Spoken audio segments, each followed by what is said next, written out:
I want a full-time job, but no one's hiring.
Yeah. 6 o'clock. I'd agree with that.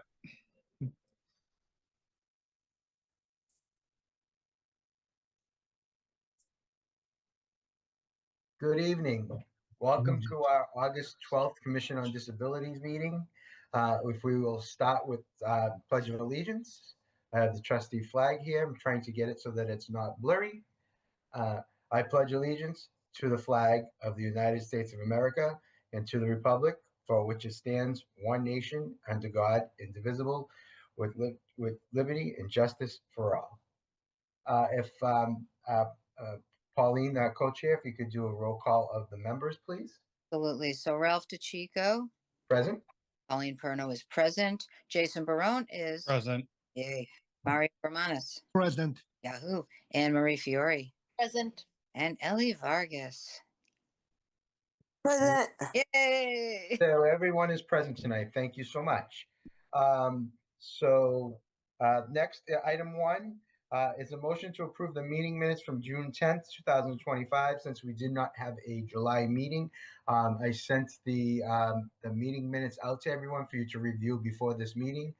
So if anyone has any questions or concerns about that, please let me know now.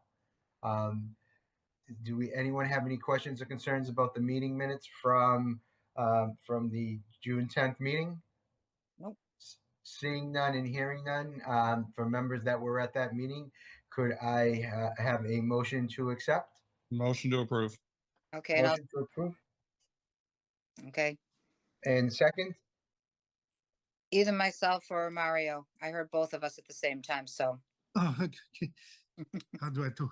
okay. Thank you, Mario. Okay. So item number 2 on our agenda, we have a guest speaker here tonight. Her name is Lauren, and I do not want to mispronounce your last name, so please do not beat me up. Is it That's okay. Shrista? Shrestha, yeah. Shrestha. And Yeah. she's the chair from the Swampscott Commission on Disabilities. Mhm. So It's thank very you for joining exciting us. it's very exciting to see another commission in action. Yeah. You know, So I know you've been you guys talking do to things. Pauline. So Pauline, if you want to guide the discussions with Lauren, you're more than welcome to. Sure, I'd love to.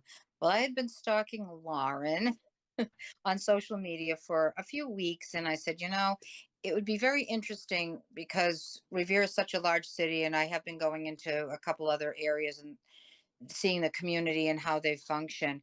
And I noticed that Swampscott was a lot smaller in population, but also that recently they received donations of two all abilities beach wheelchairs from Mhm. one of their residents. And I was very interested to see that. And so I hunted Lauren down and made contact, and we became instant friends, sharing some excellent thoughts. And I thought it would be great if Lauren could join us and share how she became a member of Swampscott and how she's been doing and what her members are doing currently and where they are in moving ahead with things. So, Lauren, great to see you. Great to see you. And I actually did a little presentation. I can share my screen, just summarizes it better. Great. Make Also, sure do you see the share tab on yours? Yes, I do. Perfect. Also, one disclosure about those wheelchairs. So one was donated by these families, but another one is by an organization. I don't know if Revere can potentially also reach out by. So there's this girl who was featured in a lot of our coverage of the water wheelchairs. It's her family. So her grandfather created this prototype for his granddaughter. So then they've made a lot of prototypes they've given to a lot of local communities for the child size one. So just so you know, there's 2 donors and stuff, but both, important. Yeah. All right, let me see. Let me share my screen just because that it's easier then. Let me see. Da, da, da, da. All right, do you guys see it? Not yet. Not yet. The wheels are turning. There Yeah. we go. Yep. All right, you see it? Yes. Okay. Yep. So just about me. Photo taken by my husband, just from Swampscott, chair of the Swampscott Commission on Disability. Also founder of the Fully Fence media platform and movement. Not a business. It's just my passion project where I advocate for fully fencing and playgrounds. And then very, active disability advocate. See about me. My shirt says inclusive is the new cool, which was actually made by a friend of mine in Oklahoma who also has 3 autistic kids. So I have 3 autistic boys, Kai, Neil, and Ved, fraternal twins age 6 and a 3-year-old, and live in Swampscott. So it's my sons are how I got into the disability world.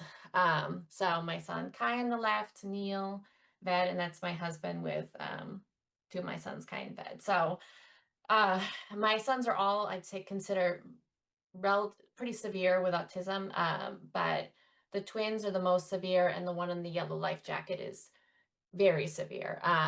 He non-speaking, a lot of behaviors, not potty trained, and a lot of other stuff too. So it's through them and everything I've gone through with them that has, pushed me.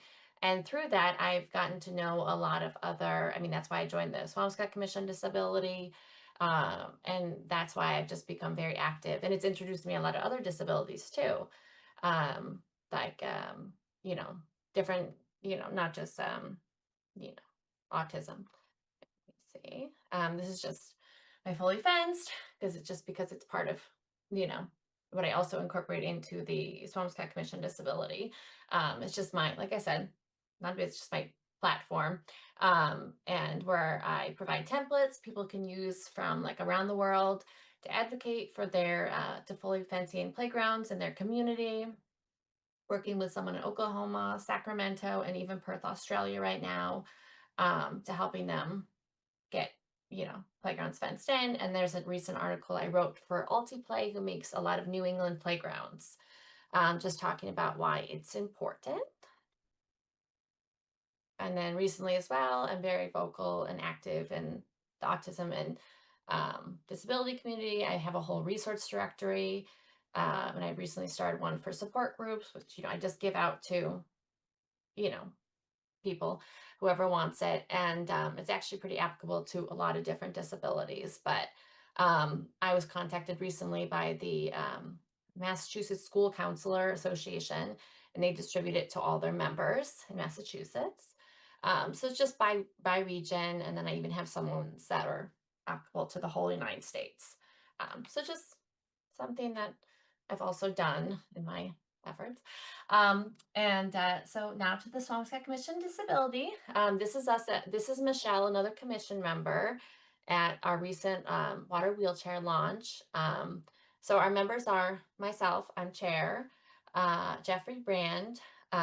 He is a gentleman who has an adult child with special needs, I think developmental disorder, developmental disability. And then Kevin Shields, and who also has an adult child with special needs. And the woman in the picture, Michelle, she has 2, I believe she was also at the All Abilities Day, because I told all my committee members to come, and I posted a lot about it because I think it's so incredible you guys did that, because a lot of people talk about things, and the fact that they actually did it is incredible. So I believe she was also there. She's a speech pathologist by trade, and she also has two daughters, one who has autism. And then a recent member is Lisa Hayden. She has a young son with autism. And then it's just our select board liaison, David Grishman, select board, the people who, run our town. All right. Just our mission is to remove barriers for full participation that provides access and inclusion for all. Fun fact, our Commission on Disability didn't even have a mission statement until somewhat recently. So I've been part of the Commission on Disability for 3 years, but I've been chair for a year. And I'm a very can do, get done kind of person. So I was like, the town reached out to me and they said there's no mission statement. So I thought that was important. So I collaborated with the other members to create this and just our objectives. Um, I'm not going to read them out, but you can see them there. But essentially just making the community inclusive for all. And something else I really encourage is people to email us, which they actually do, with any concerns or anything that comes up. We were contacted in December and actually ended up taking like 2-3 months by a gentleman who had actually paid out of pocket for our DPW to pave a part of like this access to the beach. And there ended up being a fight by our conservation commission, who I guess he didn't do the proper permits, and they were going to tear it up. And he asked for our support keeping it. I mean, it was just a tiny path, but it provided enough, and there was a bench on it that he also put, that allowed enough people to be able to get access to the beach, which there previously was not. So that was something we were involved in. I have another slide. Oh yes, so our impact. So we had, the water wheelchair, and I'm going to try to have more as well. I was actually contacted by a neighbor town, Marblehead, a neighborhood in Marblehead, about potentially, you know, a Is neighbor. your beach DCR? Is your beach part of DCR? No, Nahant is, but I think Swampscott is not. It's, Okay. I know, I think it goes up to Nahant, but then ours like Goes stops. up to, does it go up to the Red Rock? Yeah, I think it's, well, no, it's, yeah, I think it's like wherever, I think Lynn is not part of it either. And I know there's, because some people complain about, oh, it's like they clean the beach only up to a certain point and stuff, but I don't think so. But when actually at your All Abilities Day, I got talking to the woman from the DCR Universal Access Yeah, Program. Rachel Yeah, Otero. Yeah. yeah. And she was telling me that, like they deal with a lot of the math issues. So like I said, I was contacted by another town, a neighborhood, and they were looking to, it was actually a Swampscott beach, but their neighborhood borders on it. And they wanted to make this beach accessible. So I went there. It's all rocks, and I've been thinking for the last like month, how am I going to do it? Because it's a crime today. There's nothing can go there. So I'm going to speak with this DCR woman who gave me her card to find potentially a solution, a map that could go on these like this rocky beach. Like Revere, I don't think Revere has many of these rocky beaches, but Swampscott and Marblehead, they tend to have kind of these. They're like these beach with these big rocks, and they're very slippery, which is not really like cohesive for water wheelchairs. We even brought one of the water wheelchairs to try to We can test it. talk offline Oh yeah, about sorry, that too. sorry. No. I'm saying no. We can get you on this, but we can talk offline on that. Yeah. Because my a couple of questions that you may want to ask is if they've done any type of work to that beach Hmm. that if the beach is it, do you know if it's town owned? It's town owned. Yeah. Okay, so if any work has been done to that beach, they are obligated under 521 CMR, Hmm. that that beach is supposed to be made accessible.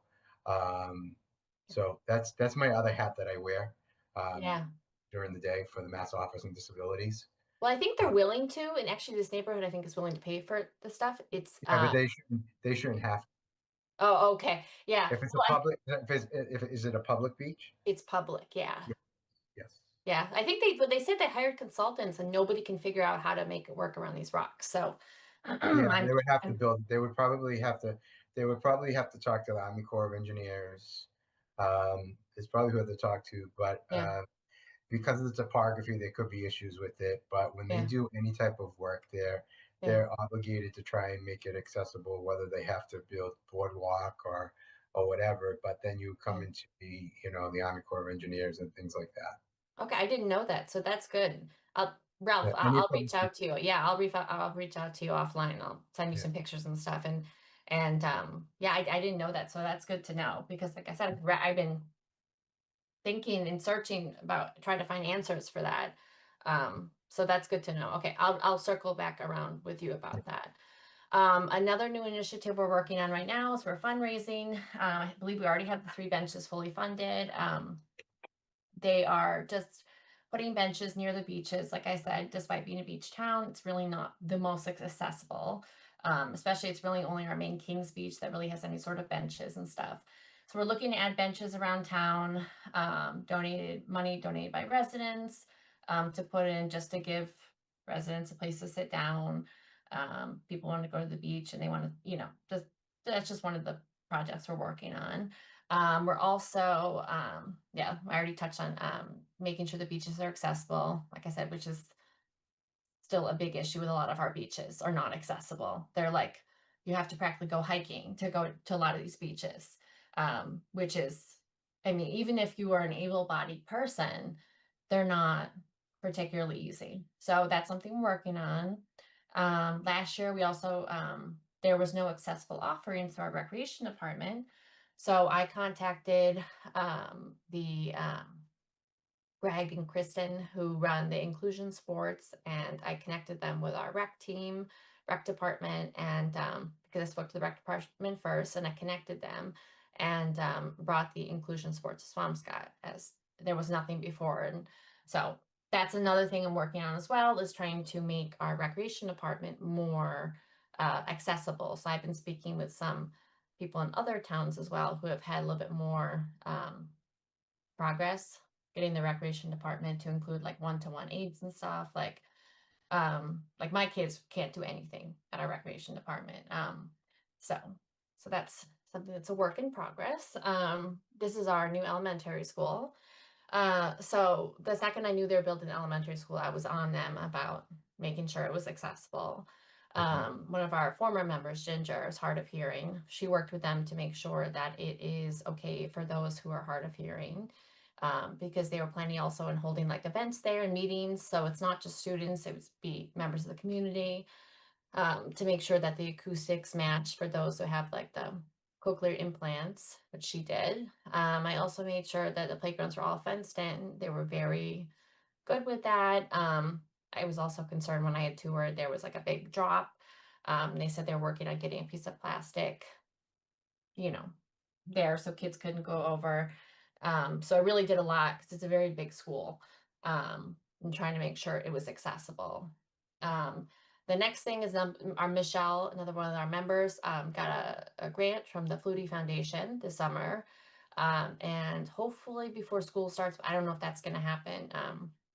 We're hoping to get it installed on the front playground. So we're working with our head of special education, Martha Raymond, to get it donated. So just another way to show we're an inclusive town, and hopefully it provides kind of education to other children, how kids communicate, and potentially helps some children that might need it. So that's something else. Another thing that was this spring is we worked with the Swampscott Library. Swampscott Library, currently the bathrooms are on the bottom floor.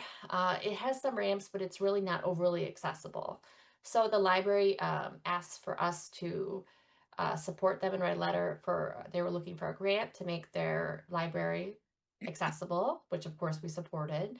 And I think they'll probably consult us if they get the grant about, they have a whole plan that members of our commission looked at, and everything looks good. So that's something else we're working on. And then, yeah, just working to ensure the town's playgrounds are fenced with gates and accessible. I've, thought before to have different playgrounds like that have openings. So autistic kids tend to elope or run. So, which is, all my children. And so it's important that they're fenced with a gate. And that helps not just kids with disabilities, but also, even if you have 1 or 2 kids, like to have everything contained, one, it keeps people out that you don't want in there. And also it gives peace of mind for the caregivers again, this applies to neurotypical children too, that they don't run out. So I'm a big advocate for that. Through my fully fenced, I'm working on Castle Island in South Boston getting fenced in because they redid it. And was a drowning of an autistic boy in 2023 who had gotten away from his, I think it was grandfather at the Castle Island playground, and he ended up drowning. Then they redid it and they still didn't put a fence. So I think it was Senator Nick Collins, reached out to me because I had written to a bunch of representatives about getting it fenced in. And he kind of escalated it. So hopefully that's something that's going to get done. I'm also looking forward to the Constitution Beach. I know that's not Revere, but it's kind of close. Yep. They're redoing that. So, Mhm. so what's next for our commission? I've talked a lot about it, but continuing to make the beaches more accessible. Something we don't do enough right now is collaborate with the Council on Aging, the Senior Center, which is very dominant in our town. Like, they have a big presence. So I think working more with them, because a lot of times elderly people have disabilities too. And we've collaborated them in the past with helping them get grants and stuff. So I think that in increasing our communication with them would be good. Continue to add more benches because we have a lot of interest in that.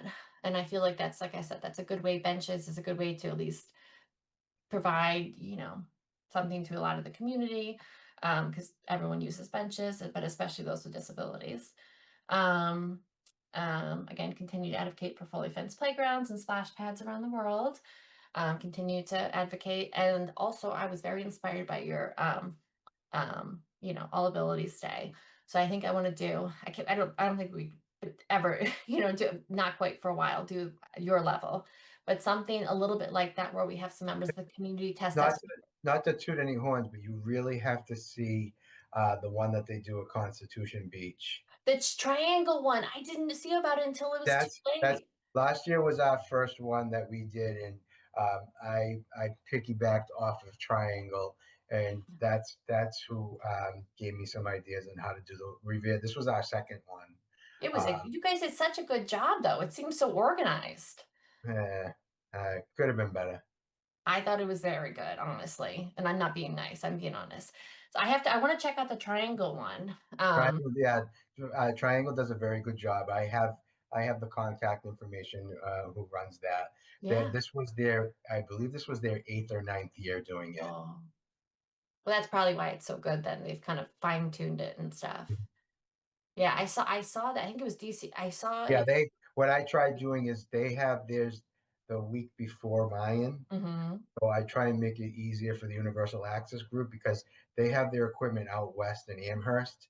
So I try and coordinate it so that they're bringing the equipment here the week before for Triangle's event last year, so that they leave the equipment here so they don't have to go back and forth with it. So, But that's a very good idea. yeah. So That's a that's very what I good did. idea. I was wondering, I was like, oh wow, they're back to back. And I think they posted about the triangle one not long before. And I was like, oh wow. I was like, did I miss the day? Did I misread the day or something? And I was like, oh, this is the triangle one. I saw the Yeah, different location. yeah, they do a very good job. Yeah, I know it looked good, but you guys got a really good turnout though. I mean, Yeah. there was a line to use the water wheelchairs. Yes. Yeah, and I ran into my friend Lisa there, who I didn't even know was going to be there. She's the one who's going to be your September Yes. speaker, the Lynn Bago. Yes. Yeah, she's incredible. But I saw her there, and I got to meet her son for the first time. But Who you I you heard left a about. little early, right? You didn't see the excitement. No, what happened? No, well, it was my Okay. husband was driving around It's with all my right. You, kids. you didn't miss anything. What Yes. happened? What happened? Was that the one where you said that someone came in at the end, or No, no, no, no, no. what happened? Pauline, What? you want to talk about it, Pauline? Sure. Well, everybody wanted a turn in the two-person kayak slash canoe. So Ralph decided that it would be a good idea if he went out before he set up the lunches, which was great. So, Ralph, being the organized person that he is, he handed me his keys, his to his truck, and his Bluetooth, his phone, his mints, of course, because if they get wet, that would be all over, and his IDs, his ID badges.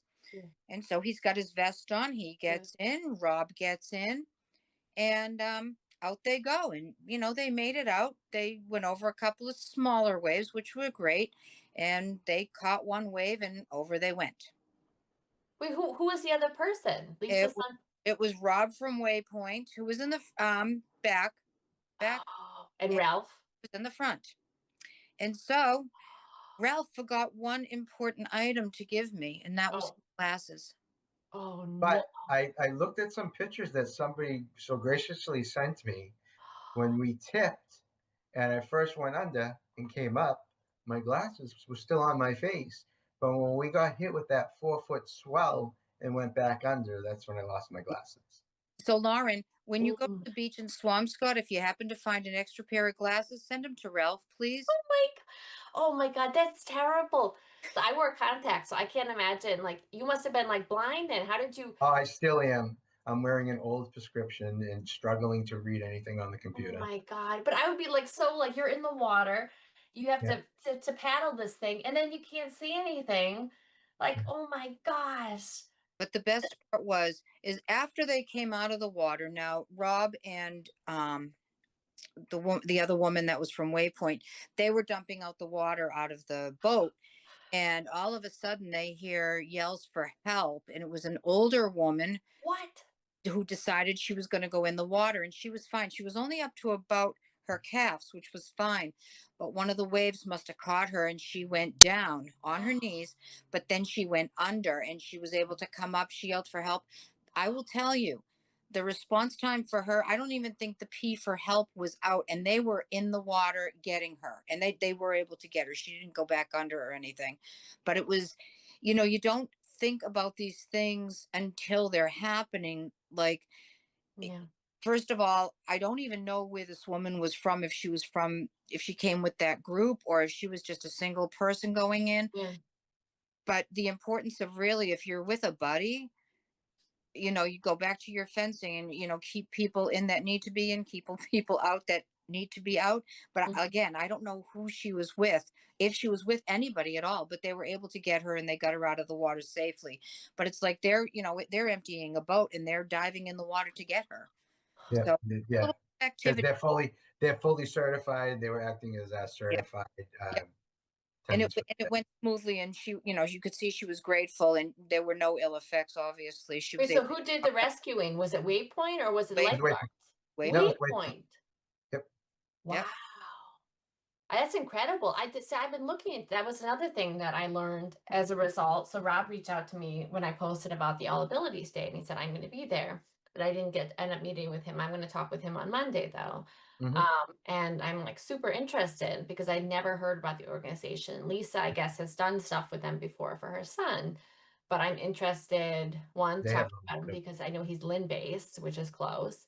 And then also for my own kids too, see what their capabilities are for my kids and stuff too. So that's something else I want to see. I even have a collaborate Waypoint Adventure and the DCR Universal Access Program to bring more offerings to the North Shore because there really is not like tremendously a large Right. You amount. think about it, the North Shore, this is where all your beaches are. Yes. We've got South Shore, Boston, and North Shore. So, and I think that this is one of the really interesting parts about when I started to stalk you, which is probably not the best term to use. That's okay. I'm a stockaholic. I love it. I love it. That I'm like the FBI. really interesting concept that the more minds together, the better, that the more you can collaborate, the more that you can share things. Why reinvent a wheel if the wheel has already been invented? And so I think that really reaching out to you and getting in touch with um, Lynn Bago, who Yeah. I just had a big long text conversation with prior to this meeting. Yeah. She's really looking forward to coming in September. I think that the more word that we can get out and the more ideas that we can brainstorm Yeah. and bridge them across communities, I think that that would really be beneficial to everyone. Oh, Things I feel that way completely. That's why I'm always talking with neighboring towns. I have a network of so many different people across so many different disability avenues, I feel like, because that's the thing. And every person I learn something new from. Every person has a different like thought and contribution and stuff. So I completely agree with you.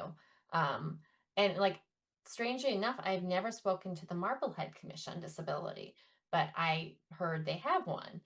So I have yet to speak to them. So I want to try to get in touch with them. I don't know how active they are, but um, I don't know. We'll see. But yes, I completely agree because you know what Ralph was saying about like the beaches becoming accessible, building a board with it. Like that's something I never would have known had I not met you guys. You know what I mean? Right. So no, it's like because otherwise you're just sometimes you get so caught up in trying to figure something else that you dig yourself into a hole versus if you just kind of look around and ask other people and stuff, you learn so much stuff. So no, I completely agree with you. Completely agree with you. Yeah.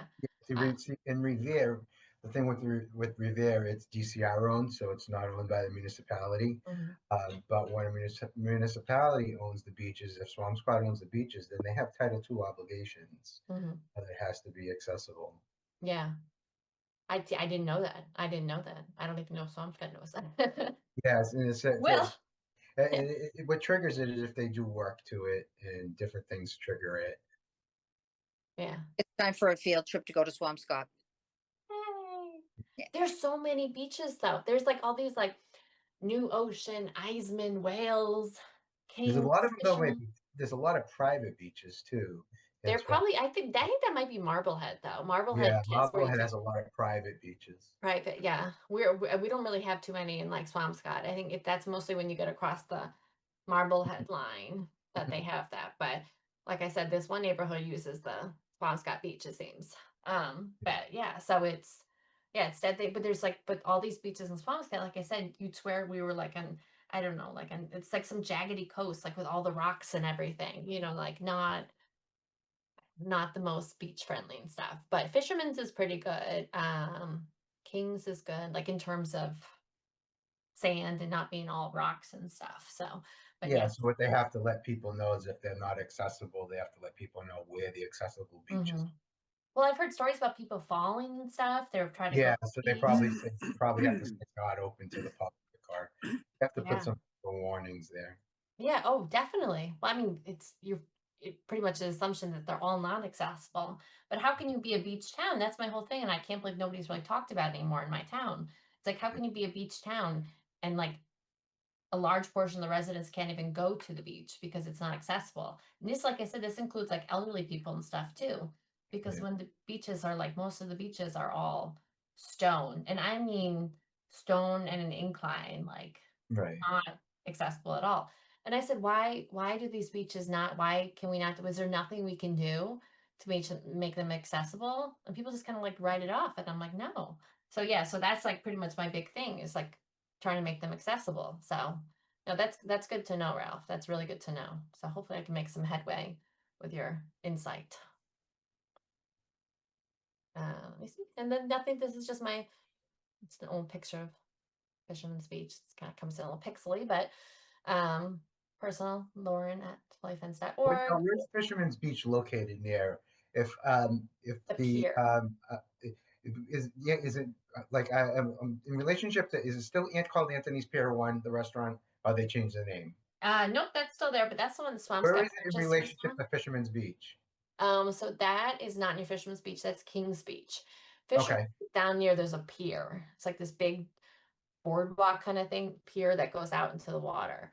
Is it So by that's the yacht club yes. down where Yes. there's So a the yacht gas club station? is actually also Where the called gas station is is yes, it Gibbs. That's my mechanic. Yeah, that's my okay? yeah. So that's actually where To the the water right over wheelchairs are there. stored. So it's Huh? the right. If you go down the right down there, that's where Fisherman. And if you keep going down that road past Gibbs, that's where all those beaches are that are like Oh, very inaccessible. okay. Like I said, they're just like one after the other, like New Yeah. Ocean, Iseman's, Right. Wales, like I think of Preston, But like there's so Fisherman's is accessible. accessible. Yes, that is you can get to. They have a ramp, but it's even with the ramp, I feel like it could be better accessible because you kind of have to go to like the lockers, which is the yacht club, and then do another ramp down. Like that's where we had that's where the water wheelchairs are stored. The water wheelchairs can be used by any community. So even like Revere residents can use them. They just have to, and they can be used by anybody. So they're just housed in Swampscott, but can be used by anybody. You just have to go to the police station, rent it out, so they know who has it, and then you can take it. So, and you can bring it to any beach as long as you transport it. So that is the good Revere, thing. Revere, the DCR supposedly has two of them that are housed in the Shirley Ave bathhouse, and I know they've been saying that they're trying to work with getting more. This Mhm. the issue they have is where to house them, but there a lot of people don't know with the DCR beaches, and they are trying to work on publicizing it more on how you Mhm. can call to request that there is a beach chair Mhm. available for you for when you're going to be at the beach. But this is DCR property, DCR Yeah. public beach. Oh, yeah. So ours is so they people just call the police station or just go to the police station. Yeah, but It's they have to have the means to be able to transport it. Yeah, see, that's the thing. Right, I mean, if you're just gonna go to Fisherman's Beach, you don't have to transport it in Swampscott. If you just want to right, take it to Fisherman's Beach, it's right there. right. And yeah, so that's the thing. But if you want to transport it to somewhere else, Yeah. so one of the woman, Deb, who her family donated it, she has like a Volvo kind of thing, like an older Volvo, like you know how the ones that used to have the bigger backs, Mm-hmm. you know. So she has one of those and she's kind of stuck it in the back and didn't even close the trunk, and it Yeah. was an adult size one. Um, so the child one is a little bit smaller. So the adult size one is called the Moby, and Right. then I think it's called Beach Buggy is the child size one. That one's like um that's a little bit more compact and not as long as the adult size one. So Mm-hmm. a little bit easier to store and stuff. I think they said we have room in our lockers for more. So that, like I said, I think we're gonna probably try to add um some more of those. But yeah, that's the thing too, is like publicizing. Like so many people don't even know these things exist. And even the water wheelchairs, like they were donated like a couple years ago. And I was like, why haven't these been released yet? We need to get them released. So I was the one pushing, get it released. Right. And, just, and then, because I was like, people need to use these, let's get these out. And then we release them and it's great. So, yeah, no, that's the thing about storing it. Because Right. That's other the locations too. And yeah. you know, it's like, okay, where do you store it? Does it, if it's going to be on a beach, it has to be something you store it where it can withstand, storms and stuff. Right. You want it to be able to be taken out of the elements, Yes. Yes, especially at that's the nighttime. thing. And Yeah, yeah, if it's not in use, you want it to be stored out of the elements. exactly, exactly. And then where you store it, if it's like a temporary shed, like is that temporary shed gonna just be swept away in the air, like knocked over? You know Yeah. what I mean? Like, And a lot of conservation doesn't allow temporary sheds on the beach.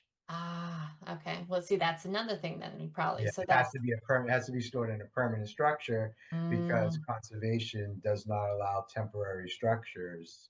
There's a lot of conservation hurdles you have to go through, such mm, as just a point of information. I know DCR unit with DCR when you're doing permitting for having events, you mm, can have a 10 by 10 tent, mm. but anything over that, you need a special permit to have a tent any larger Oh, than wow. that. Oh, wow. What is the reasoning behind that? Do you know? Yeah, there's all kinds of conservation issues. Okay. There's issues with bird protocols and all different things and Mm, liability. Uh, mm. so that's why. Yeah, liability. That's another thing I've heard a lot about too. People were Yeah.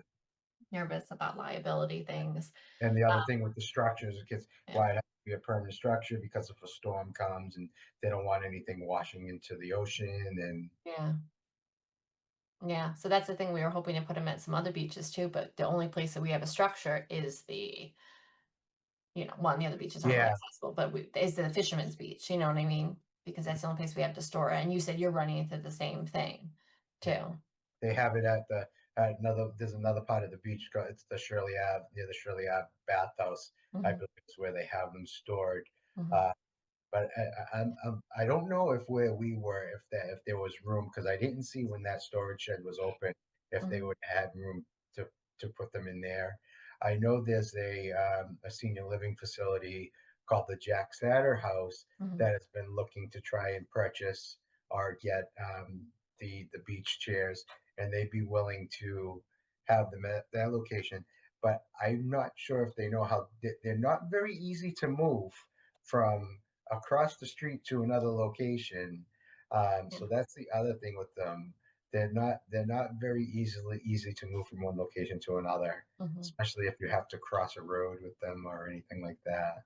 I have to say the child one is pretty easy to use. Yeah. So, yeah, but that was different. Like I said, that was one where this family makes it themselves. I'll send you their information too. Yeah. Send it for your people. Just they're easier to store, and they're also, what is it? They're made of like not plexiglass. They're tubing. they're made of the tubing. Yeah, why I'm blanking Yeah. on the name, but you know what I mean. What Yeah. PVC piping? PVC, that's Yes, it. Yeah. PVC tubing. Yeah. So it's very PVC. light. It's very Yep. light. Mhm. Yeah. It's the wheels that makes them heavy. Yeah. Yeah, that's true. That's true. Also, the adult size ones are long, but Yes. I think they make it a little bit more sturdy, to Yeah. hold Sure. greater weights and stuff. But yeah. Speaking of which, I'm excited about the Lindago, just related to that weights. I took a tour of her, she'll talk more about it, but of her Lindago that she stores in Salem. She gave me a tour of it, and they have a changing table. I think it can hold up to like 300 pounds, Yeah. which is kind of cool. So, Which is a lot of there's a lot of talk to make new buildings and that have restrooms that have they call it adult changing. I know that's a big movement, which There's a big movement for that. I'm a big supporter of that. Yeah, especially in the profound autism community. It's a big need. Yeah. But that's all I have. Anyone on the commission have any questions or comments? Well, I like what I see, but I like to see that for example, it's nice to have all the beaches, but the blue line, for example, doesn't go far. How are you going to get there when, it's a lot more complicated to travel? And people don't think of those things when you're in a chair, or even if you're just blind, it makes it. I happen to have both disabilities that, which the commission knows, but not everybody does. So, that makes it complicated, and then I have to think about, I need an aide to be with me. So everything I have to think about. So it just would be helpful if those things were taken, little barriers like that, just, would be of course out of the way. And unfortunately, it's not always, in that way. But I like what I see. I think, we could do more with that. I think I'd like to see more of that. And hopefully, Ralph, next time when you get your new glasses, you'll get a strap to go around so you don't lose those again. Because I know that's got to be terrible. No, it's got to be terrible. I mean, I can only imagine to not be able to see. I mean, believe me, Mario and I know what you're going through. Trust me. It's painful. It's Thanks. You need to have the ones like the skydivers wear when you go out on your adventures, or like. Oh, you mean the glass bottle glasses from back in the day? I remember those. Yeah.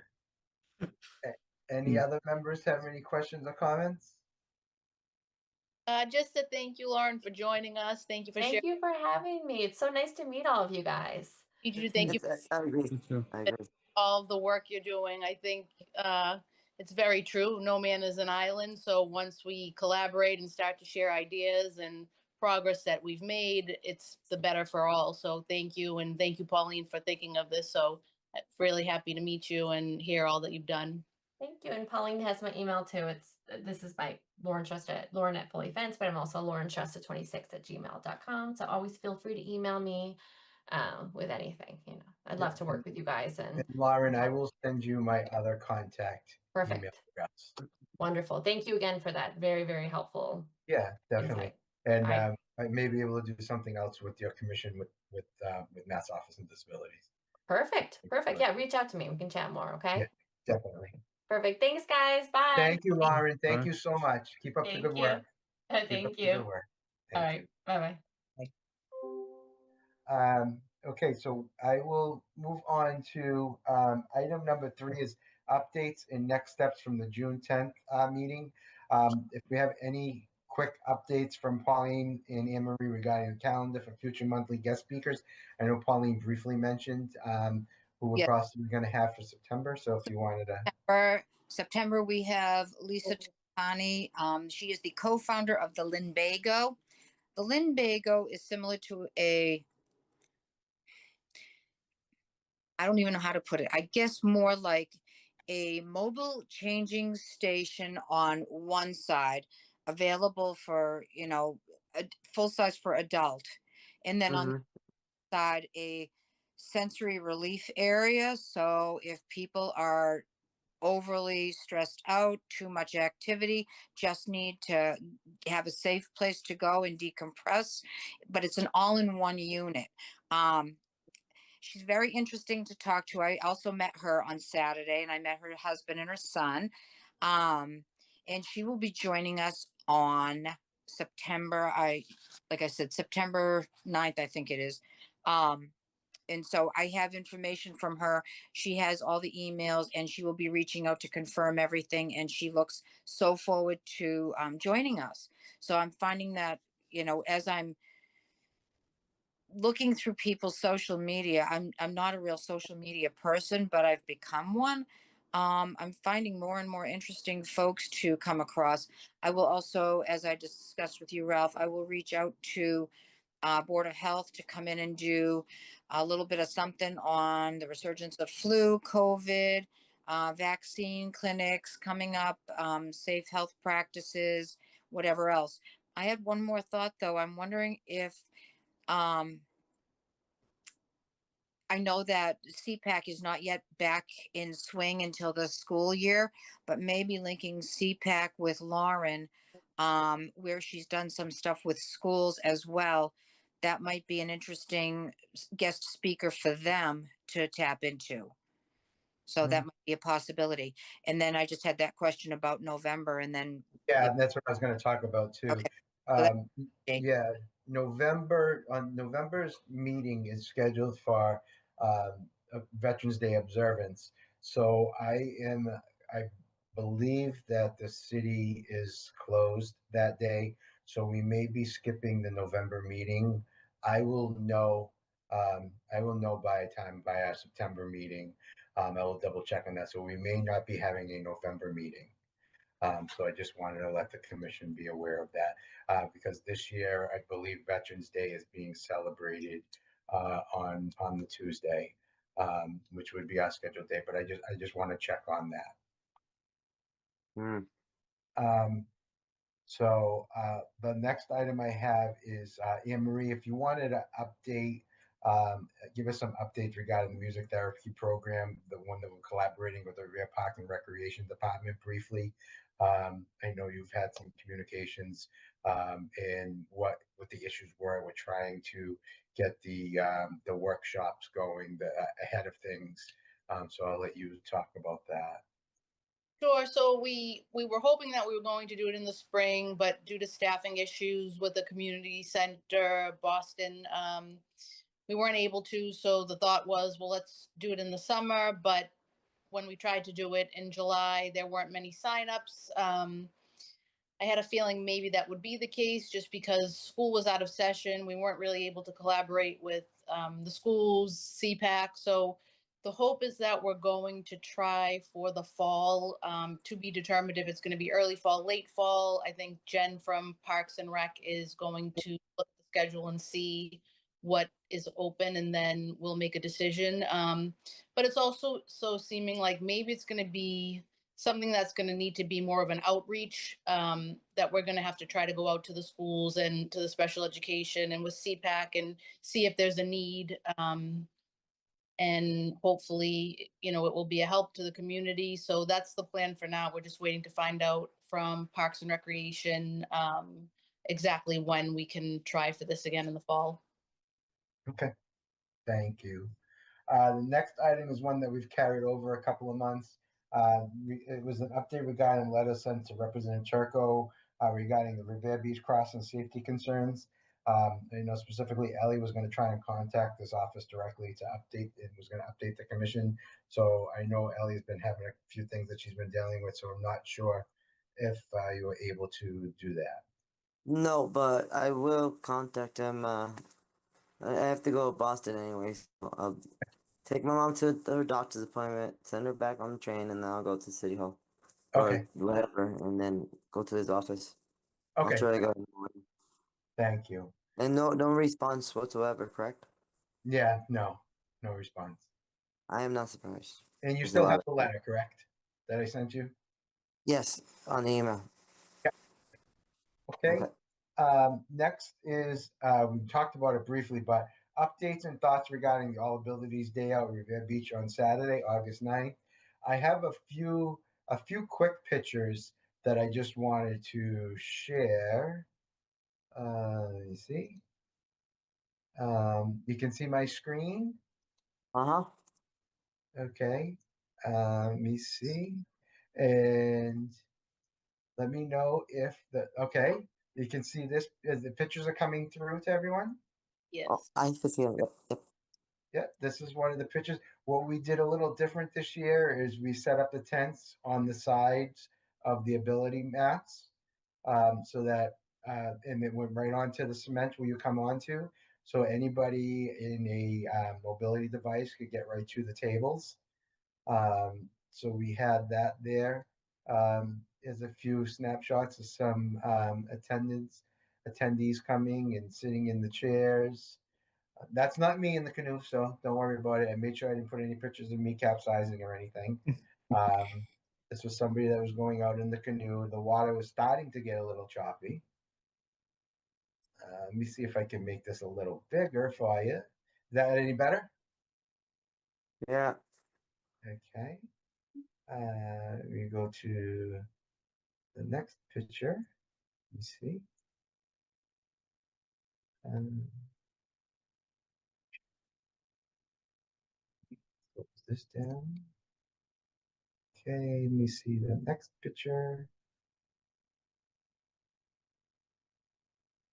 And this is one of the chairs. Somebody was getting taken through the sand and in and out of the water. Just to interject, this young man that's in this chair, I think he was either 10 or 12, and he did not stop laughing and smiling the whole entire time I was down on the beach. I have never seen someone laugh and smile Yep. and giggle and spend so much time in the water.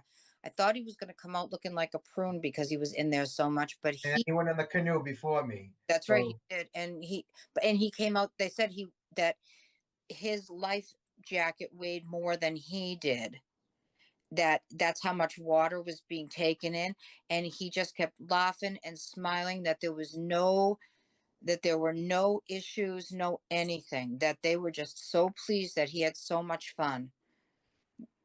That's So, awesome. and he was, kids are resilient, and it really doesn't matter that he wanted to go in that. He was focused, and he did what he needed to do, and he enjoyed himself thoroughly. the pictures, I don't think the pictures are sharing on Revere TV. I don't know. You might have to double click on them to make them bigger. I have no idea.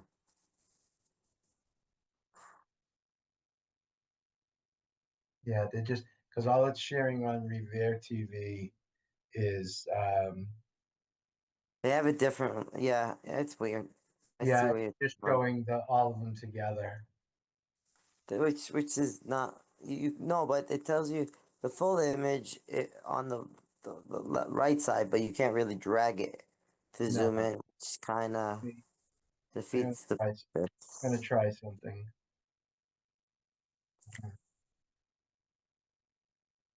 Second.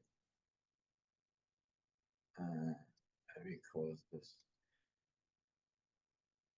And let's see. This one's not coming through either. So uh, Which was weird because the other girl did the slideshow and it worked fine. yeah, because it was a slideshow, and this is just photos that I'm trying to share. Let's see. Let's see if this one comes through now. There's a little bit of a delay. Um, okay, maybe it will now. Yeah, no, it's just going to show it that way. Okay. Yeah, I There's a, see what you're talking about. Ugh. yeah. So this one will be a picture of the canoe that was brought there if it shares it, and the boats. All right, I'll stop sharing just to let people know that Revere TV was there. They did a great job of doing a video there. So that will probably be coming on at a later time also Both local newspapers were there, and it should be in the paper also. But like I said, it was very well attended this year. Thank you, Pauline and Anne Marie, for coming down and assisting. It was greatly appreciated, and I was so happy with the turnout that we got. I there was well over there was well over 80, 85 participants that people that took part in this event this year. So it is getting bigger. So next year, hopefully, it'll get even bigger. Um, and I thank all our partners. I thank the Revere Recreation. I thank the Universal Access Group. I thank um, who am I missing? Waypoint Adventures for being there. Also, Mass Office on Disabilities. We had a table there for Mass Office on Disabilities. They- Yeah, the City of Revere's liaisons had a table there. Um, but yeah, it was a great event. It was a great day. We couldn't ask for better weather except for the water being a little bit choppy. Yeah, a little bit. But yeah, I think everybody had a great time. We had music by DJ Rick Frenny. We had cornhole. We had food that we got from Nick's um, on Squire Road. So it was a great event. So, but thank you. Oh, you're muted, Pauline. Oh, now you're muted again. No, should There not. you go. Now I can hear you. Okay. No, I said I had a blast.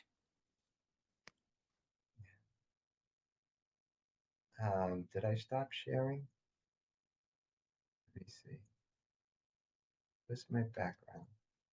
Let me close my background. Okay. All right. So that's that. Item number 4 is the Coda Commission on Disabilities Alliance meeting on August 6th. I did not have the full meeting notes because the person that runs the meeting went right on vacation after the meeting. But I do have one thing that I wanted to mention is the House version for the wheelchair repair bill has passed favorably to the House Consumer Protection and Professional Licensure Committee and is now advanced to the House Ways and Means Committee. And this is a major stride in the legislative process and a testament to the power of the collective voice. So now what's happening now is the bill has been renumbered to H4358, which was previously House Bill 1278. And now the House is now in the House Ways and Means, the stage where the committee reviews bills for any financial impact on the state before deciding whether to send them to the full House for a debate or a vote. So it's past its first major hurdle. So let's hoping that will continue to move forward and go through all the requirements to become official. So I just wanted to let everyone know on that. It was basically an informal meeting, and I actually put the wrong date. There was no August 6th meeting. This was July 3rd. We didn't have an August 6th meeting because of the person running it is on vacation that went on vacation right after the July 3rd. So we did not have an August 6th meeting. So this was from July 3rd's notes that I did not receive, but I just wanted to let everybody know that. Item number 5 is if we had any items from the Massachusetts Architectural Access Board for any new variances. We did not receive any as of time for posting for this meeting. So I wanted to let you know that. Item number 6 is commission members' late informational items. If any commission members had any anything that they know about coming up that they just wanted to let people know about.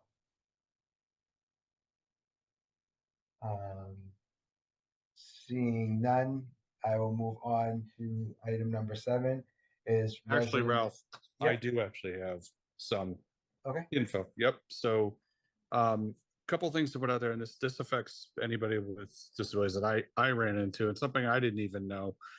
So and it's definitely a couple things that have come up. So we've talked in the past about someone say medically gets sick on the way, and about their chair.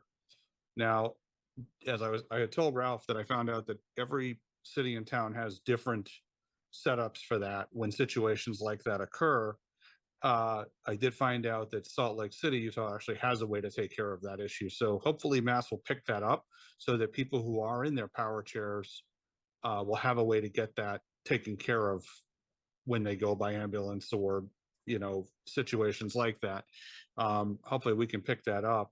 But I did find out, and my wife and I are doing some digging, because I had come home from one of my hospital visits, and we were in the chair car. The ambulance chair cars can actually be called to pick those up.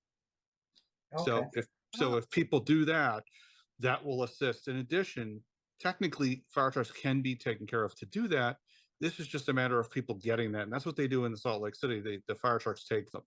So the part of the problem with the power chairs is they're all set differently in terms of size. You can have a smaller one, but the problem is the stretcher, unless they can set the stretcher into a chair position.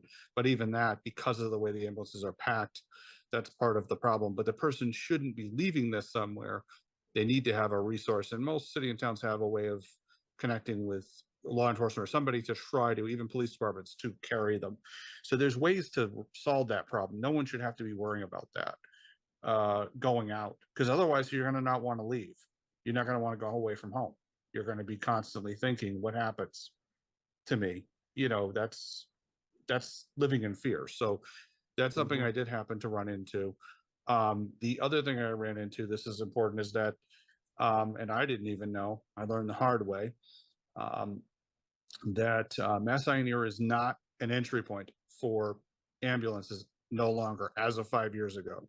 Even though they have a 24-hour emergency department, you have to go there by yourself, in some form or fashion, or you have to be transported by ambulance from another facility, such as Mass General or one of the others. So calling 911 will not solve that problem. I don't know if it will work calling them privately, like when you call Coastal or one of those behind the scenes, like in assisted living. I'm working on finding that out. So No. just some important tips out there for everybody that might be running into that. Yeah, because I was at, actually went to Bagel Bin finally, as they've reopened, which I'm happy to see. And we went to go have a little meal over there and had one of my medical emergencies while I was over there. So that's how some of this came up, unfortunately. So, but thought I might bring it out there for everybody while it's fresh in my mind here.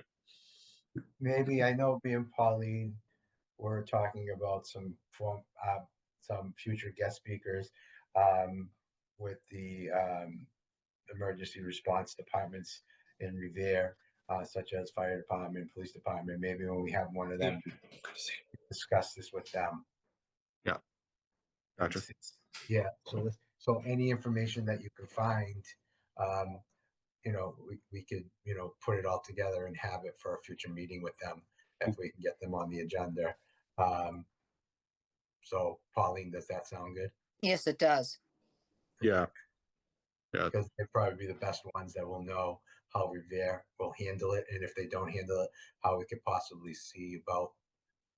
Well, no one should have to be, I mean, you have an EMS system. This should have been built into the EMS system in the first place. Agreed. I mean, you're wasting, what I hate about the EMS system, and to be honest with you, I think it's the most ridiculous I've ever seen. It's not just dealing with this. You call and they're sending all 3 steps of this EMS system instead of what is needed. It's one thing if they sent, I guess, the police and the paramedics together, or just the fire department paramedics together. They're sending all 3 now. So it makes it like a big entourage, and it makes it too much information out there in private, about medications and this report. So if they're going to do that, then they should have just took care of this too. I don't understand all this control. I don't know. Me personally, I think some of it's overdone. And then, of course, those with disabilities or medical issues are more embarrassed, shall we say. But I did learn some other things too, which part of the problem is, and my wife and I found out, it's the abuse of the systems too. Some people, one of the people that took me to the hospital turned around and said, yeah, we've seen some frequent flyers and somebody called 4 times in a day. That's ridiculous. either go for help or, you know what I mean? I don't know. It's just, this is what makes things more difficult for the rest of us. I guess I should put it that way, Right. Yeah. Well, It's true. It's true. in situations like that, Jason, where people are calling repeatedly, and this is just because of where my adult grown children are working and where they're working and with whom they're working. I'm hearing this now in past experiences as well, but people are falling through the cracks and people aren't getting the help that they need. And so I think part of it may be a panic, part of it might be an abuse of the system. I Yep. hear you when you say that, you call 911 and you get everyone and their sister in there. We had an incident at the end of our street where, and because I'm right by the Linway, we had state police, Revere police, fire department, and the last ones to show up and the ones that we needed was the ambulance. However, in that situation, you know, was it overkill? B, was it, trying to territorialize?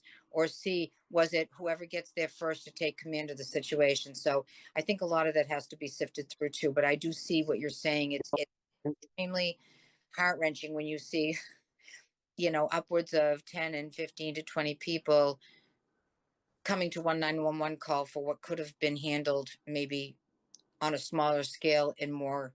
Well, agreed. And it's also finding out that when I spoke to two operators and needed to go to Mass Ioneers Emergency Department, I couldn't do that till they got here.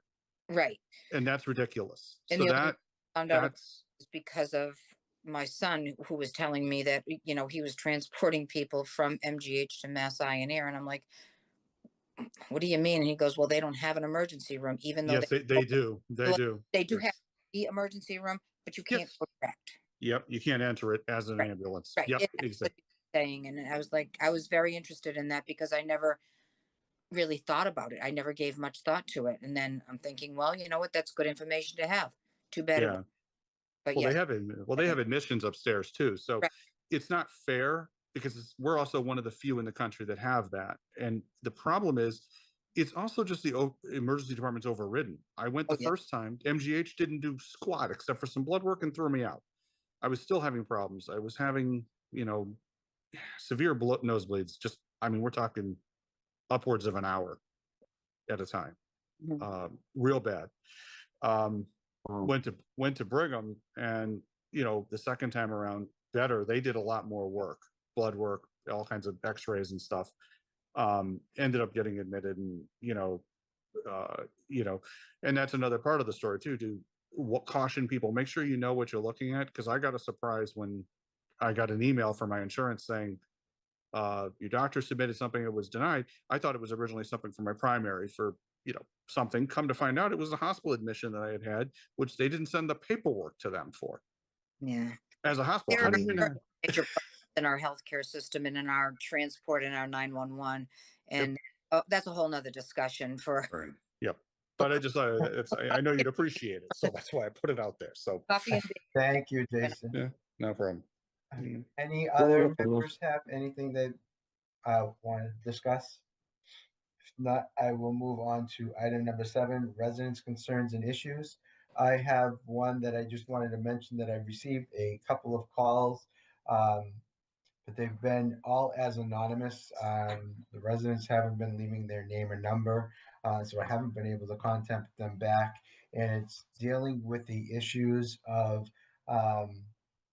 the sidewalks with people, young adults riding their scooters and bicycles on the sidewalks, especially on Broadway, but I believe it's happening everywhere. And I know there's work being done through the mayor's office, through the police department to try and enforce that, because it is illegal to use any type of bicycle or any type of motorized or any other type of vehicle except for a mobility device on a sidewalk.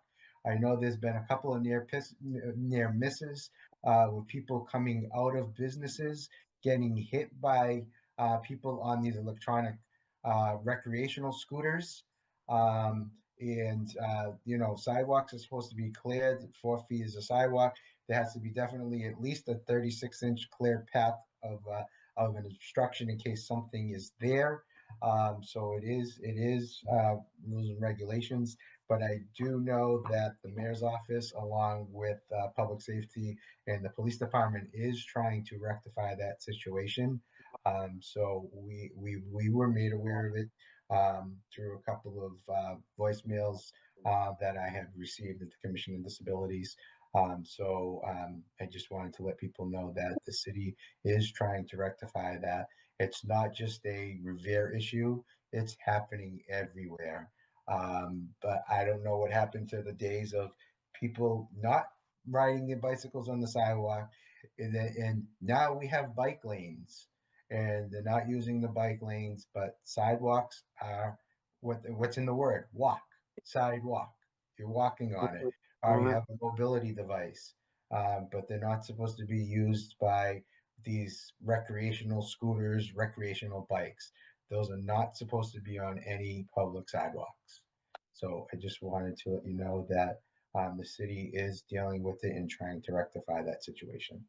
I hope so, because people are just way too ignorant and they don't care. Yeah. Especially there.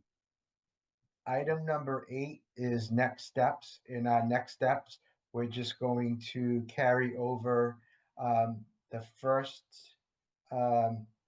three items, the first three subgroups under item number 3 from this agenda, as we usually do, which was the updates from Pauline and Marie regarding the calendar, updates from Anne Marie for the music therapy, and updates from Ellie regarding the River Beach crossing safety concerns that we will talk about on the next month's meeting.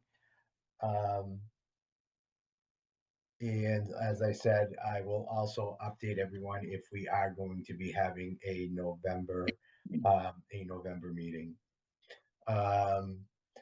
Item number 9, I will turn over to Pauline as usual to read for me. Okay. Our reminder, the Commission on Disabilities office number is 781-286-8267. Residents can also call Revere 311 directly and speak to their staff Monday through Friday. They will answer most questions, but if they are unable to assist you, or if you prefer to talk with the Commission directly, please ask to be transferred to the Disability office. Please leave a detailed message and we will respond to you shortly.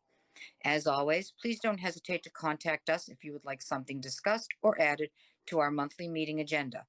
You can also let us know if you want to discuss any concerns. The Commission is here to help you and assist all disabled residents and their families in Revere. Thank you. Yeah. Before I ask for a motion to adjourn, I just want to wish, since we will be meeting, I believe it's after Labor Day, just want to wish everyone a happy and safe Labor Day. Enjoy the last few weeks of summer. I know parents that have Don't say that, boo! I don't want some to have boo. I know parents that have kids are jumping for joy that school is going to be starting in 2 weeks from today. So wish a safe return to all the students, faculty, teachers, and administrators, especially our public safety officials and cross guards, for a safe return to school and a safe and prosperous school year. Could I have a motion to adjourn? Motion to adjourn. Second that. Made by Jason, and second by Ellie. Yep. Okay, and so moved and ordered. And our next meeting via Zoom will be on Tuesday, September 9th at 6 p.m.